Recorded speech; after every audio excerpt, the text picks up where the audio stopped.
Sur les rives du fleuve Comoé à Bétié, le bac fait sa dernière toilette. Ce petit bateau permet aux habitants de cette localité, située à 218 km d'Abidjan, de relier les deux rives du fleuve, mais également d'accéder aux autres villes du pays. Simplice a servi sur ce bac pendant 9 ans. Avec ses collègues, il prépare la dernière traversée qui sera symboliquement effectuée sur le bac à l'occasion de l'inauguration du nouveau pont de Bétié. Des derniers moments qui l'amènent à se remémorer quelques bons souvenirs vécus sur ce bac. Moi, comme ça, il peut dire 1h du matin, 2h du matin, on me réveille. Les malades, femmes doivent accoucher, les enfants qui naissent sur le bac. Je vais effectuer mon dernier voyage sur l'eau. Et dans l'après-midi, soit à midi, c'est terminé. Il dit au revoir à Bétié. Face à cette séparation imminente, Simplice, lui, préfère cultiver l'humour. Demain matin, on sera ici encore pour attendre. Jusqu'au 22, on va attendre le président. Il va nous dire que je suis plus en partie. C'est dit comme ça. Là, au moins, c'est qu'il va donner le transport pour quitter Bétié. Le pont de Bétié ne signe pas que la fin des activités du bac dans cette localité. La traversée du fleuve Papinas disparaît également.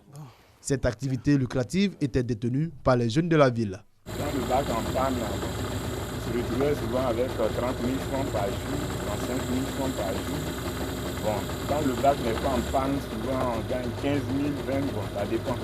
Actuellement, c'est un peu plus parce que, si on veut voir, on a perdu notre emploi.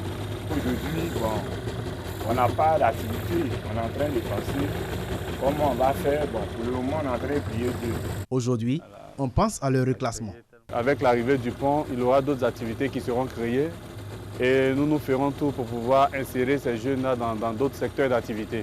Les populations de Bétié, elles n'ont pas attendu l'inauguration du pont pour commencer à profiter de l'ouvrage. Du bac, ils gardent des souvenirs plutôt contrastés. Souvent, quand tu viens au champ, tu peux quitter là-bas, tu courais, tu vas venir. Et puis les gens des bacs, ils vont t'attendre. Tu vas courir jusqu'à quand tu vas venir monter.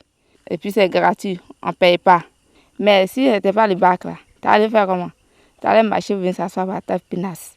Avant, quand il y avait le bac, si on veut partir au champ ou bien on veut voyager par là bien, j'arrive au bord, je vais passer au moins 83 heures de temps au bord avant de traverser. Les chauffeurs de bac, ils prennent leur temps. Aujourd'hui, cette période est bien derrière. Tout le monde à Bétié salue l'avènement du pont, un ouvrage réalisé sous la supervision d'Ata Kra. En termes de qualité, vraiment, nous n'avons pas de doute. Nous n'avons pas de doute. C'est un ouvrage qui est construit pour peut-être nous-mêmes, je ne sais pas, peut-être 100 ans minimum. Hein. Donc ça veut dire qu'aujourd'hui, la population serait servie. Plusieurs générations vont passer sur ce pont-là. Donc ça, en termes de garantie, je peux vous dire qu'il n'y a pas de problème. Le bac, lui, connaîtra une nouvelle destination. Ce fleuve-là traverse beaucoup de régions. Et là, je vous dis, Bétié vient de bénéficier d'un pont, mais il y a aussi des régions qui aujourd'hui qui n'ont pas d'ouvrage, qui vivent les mêmes difficultés que Bétié en son temps. Donc nous allons donc redéployer ce bac-là dans ces zones-là pour permettre à ces populations de pouvoir se déplacer en attendant qu'ils puissent avoir un pont. Construit en 18 mois dans le cadre du contrat de désendettement et de développement CDD, le pont de Bétié, long de 189 mètres, a coûté 8,5 milliards de francs CFA.